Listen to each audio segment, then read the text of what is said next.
क्या ईरान ने इजराइल की शक्तिशाली आयरन डोम जैसे सिस्टम को भेद दिया है?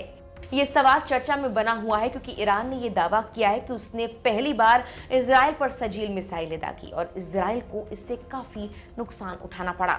जबकि रिपोर्ट्स के मुताबिक इससे पहले ही ईरान हाइपरसोनिक मिसाइलों का इस्तेमाल कर चुका है। आखिर ये दोनों मिसाइलें कितनी खतरनाक हैं, बताते हैं आपको इनके बारे में सब कुछ इस वीडियो में। ईरान और इजराइल के बीच छिड़ी जंग अब 7वें दिन में एंटर कर गई है और हालात लगातार बिगड़ते जा रहे हैं। दोनों देशों के बीच मिसाइल और ड्रोन हमले हो रहे हैं। ईरान अपनी लॉन्ग रेंज मिसाइलें इजरायली शहरों पर दाग रहा है। अब तक ईरान ने बैलिस्टिक और कुछ हाइपरसोनिक मिसाइलों का इस्तेमाल करने का दावा किया था, लेकिन इस बार ईरान ने अपनी सजील मिसाइल भी दागी है, जो कि एक मीडियम रेंज बैलिस्टिक मिसाइल है। सजील मिसाइल क्या है, इसके बारे में आपको हम डिटेल में बताते हैं। ईरान द्वारा बनाई गई ये एक मध्यम दूरी की बैलिस्टिक मिसाइल है। ये 2 चरणीय ठोस ईंधन पर आधारित है, जिससे इसे तेजी के साथ लॉन्च किया जा सकता है। इसकी रेंज 2000 किलोमीटर से ज्यादा है, यानी ये इजराइल, सऊदी अरब, अमेरिकी बेस जैसे दूर के लक्ष्यों को भी निशाना बना सकती है।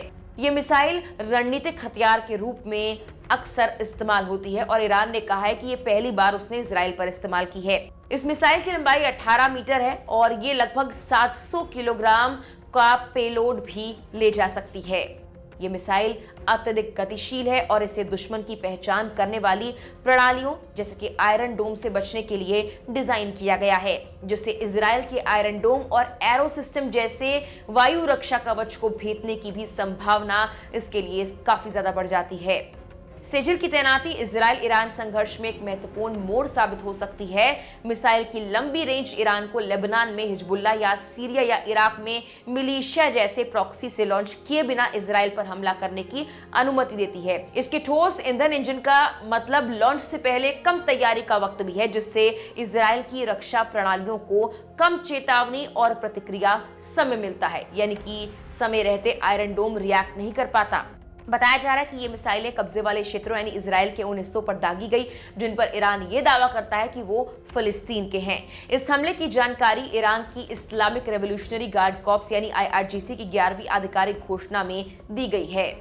IRGC ने चेतावनी भरे बयान में कहा कि अब इजराइल की डिफेंस सिस्टम टूट चुकी है और कब्जे वाले क्षेत्रों के आसमान में ईरानी मिसाइलों और ड्रोन के लिए अपने दरवाजे खोल दिए हैं। बयान में कहा गया, अब ज़ियोनिस्ट सेना के पास कोई सुरक्षा कवच नहीं बचा है। अगर IRGC के इजरायली सुरक्षा में सेंध लगाने के दावे सही हैं, तो ये पूरी तरह से इजराइल के आयरन डोम और रक्षा प्रणालियों पर सवाल खड़े करता है और आगे आने वाले वक्त में अगर ईरान और हमले करता है तो इजराइल कैसे उनका वार करेगा या उनसे निपटेगा, ये भी देखने वाली बात होगी। ईरान ने बुधवार को यह भी दावा किया कि उसने पहली बार फतेह-1 हाइपरसोनिक मिसाइल इजराइल पर दागी है। अब इस मिसाइल के बारे में भी आपको हम बताते हैं। ये मिसाइल अत्याधुनिक मानी जाती है और इससे तेल अवीव में तेज धमाके सुनाई दिए हैं। इजरायली सेना का ये कहना है कि ईरानी हमले लगातार उन्हें शेल्टर्स में रहने को मजबूर कर रहे हैं। फतेह मिसाइल के बारे में आपको डिटेल में बताएं तो ये कम दूरी की बैलिस्टिक मिसाइल बताई जाती है।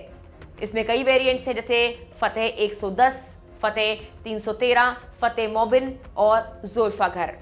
ये मिसाइलें ठीक ठाक दूरी तक सटीक निशाना लगा सकती हैं, 300 से 1400 किलोमीटर की रेंज तक।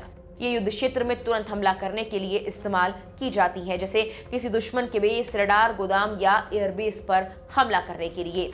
फतेह-1 ईरान की पहली हाइपरसोनिक मिसाइल है जो अपनी उच्च गति, सटीकता और उड़ान के बीच में अपना रास्ता बदलने की क्षमता भी रखती है।